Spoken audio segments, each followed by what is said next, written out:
আসসালামু আলাইকুম ভিউয়ার্স, জানিয়ে দিব সর্বশেষ সংবাদগুলো।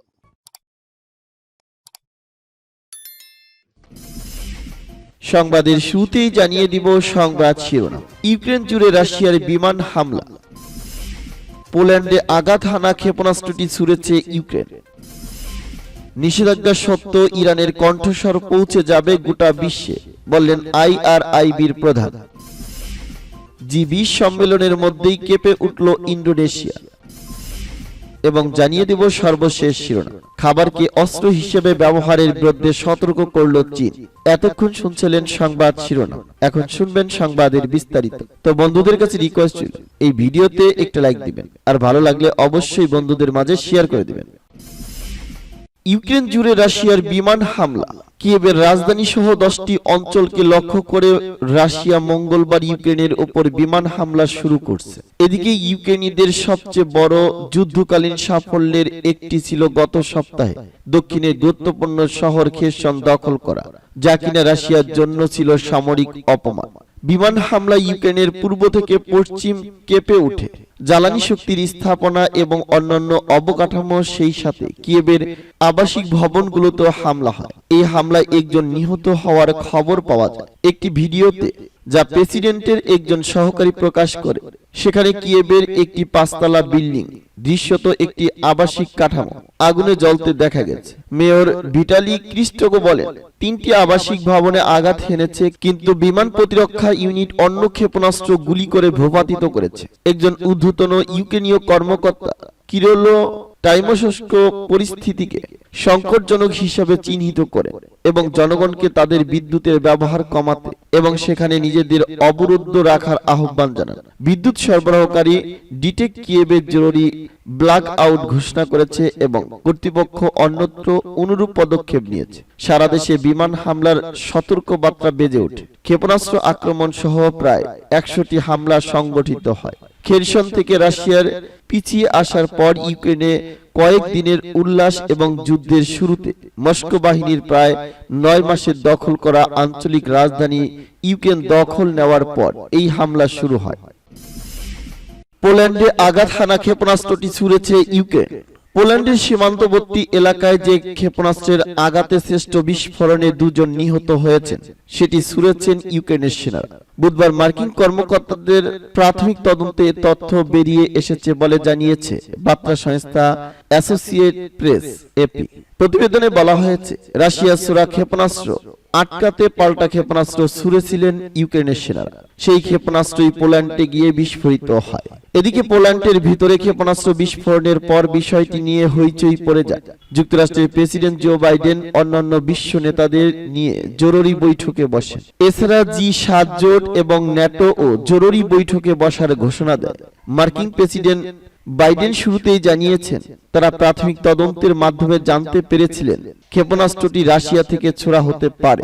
তবে হামলার বিষয়টি প্রত্যাখ্যান করে রাশিয়া বলছিল, রাশিয়া পোল্যান্ডে হামলা করেনি।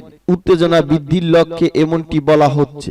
তবে পোল্যান্ডে ক্ষেপণাস্ত্র হামলার দায় সরাসরি রাশিয়ার উপর চাপিয়েছিলেন ইউক্রেনের প্রেসিডেন্ট ভলোদিমির জেলেনস্কি বলেছিলেন, আজ যা ঘটেছে এ বিষয়ে আমরা আগেই সতর্ক করেছিলাম। আমরা এ নিয়ে বলছি, সন্ত্রাসবাদ আর শুধু ইউক্রেনের সীমানার মধ্যে সীমাবদ্ধ নেই, এটি ইতিমধ্যে মলদোভায় ছড়িয়েছে। আর আজ রাশিয়ার ক্ষেপণাস্ত্র পোল্যান্ডে আঘাত হেনেছে। আমাদের বন্ধু রাষ্ট্রের মানুষ নিহত হয়েছে। ইউক্রেনের মানুষের সমবেদনা নেবেন আপনারা। নিষেধাজ্ঞা সত্ত্বেও ইরানের কণ্ঠস্বর পৌঁছে যাবে গোটা বিশ্বে, বললেন আইআরআইবি প্রধান। ইসলামী প্রজাতন্ত্র ইরানের জাতীয় সম্প্রচার সংস্থা আইআরআইবির প্রধান ডক্টর পেইমান জেবেলি বলেছেন, শত্রুদের নিষেধাজ্ঞা সত্ত্বেও ইসলামী ইরানের কণ্ঠস্বর বিশ্ববাসীর কাছে পৌঁছে যাবে। তিনি আরো বলেন, আন্তর্জাতিক অঙ্গনে প্রেস টিভির শক্তিশালী প্রতিদ্বন্দ্বী রয়েছে। ইরানের ইংরেজি ভাষায় 24 ঘন্টার টিভি চ্যানেল প্রেস টিভির বিরুদ্ধে ইউরোপীয় ইউনিয়নের নিষেধাজ্ঞার প্রতিক্রিয়ায় তিনি এসব কথা বলেন। এর আগে এই টিভি চ্যানেলের প্রধানের দায়িত্ব ও পালন করেছেন ডক্টর জেবেলি আরো বলেন, পাশ্চাত্য সবসময় নিজেদেরকে বাক স্বাধীনতার পৃষ্ঠপোষক হিসেবে জাহির করার চেষ্টা করে, কিন্তু বাস্তবে তারা এর বিপরীতে চলছে। পাশ্চাত্যের দেশগুলো প্রেস টিভির অস্তিত্ব সহ্য করতে পারছে না বলে মন্তব্য করেন আইআরআইবির প্রধান। তিনি আরো বলেন, অভিজ্ঞতা ও প্রস্তুতির দিক থেকে আইআরআইবির বিশ্ব কার্যক্রমের চ্যানেলগুলো অগ্রগামী, কাজেই এসব চ্যানেল বর্তমান পরিস্থিতি উৎসরে যেতে সক্ষম হবে। 24 ঘন্টার ইংরেজি নিউজ চ্যানেল, প্রেস টিভি সহ 3টি প্রতিষ্ঠানের ওপর নতুন করে নিষেধাজ্ঞা আরোপ করেছে ইউরোপীয় ইউনিয়ন বা ইইউ। ইরানে বিদেশি উস্কানিতে শ্রেষ্ঠ সাম্প্রতিক সহিংসতার সময় কথিত মানবাধিকার লঙ্ঘনের অভিযোগে এ নিষেধাজ্ঞা আরোপ করা হয়। জি20 সম্মেলনের মধ্যেই কেঁপে উঠল ইন্দোনেশিয়া। ইন্দোনেশিয়ায় ভূমিকম্পে আঘাত হেনেছে।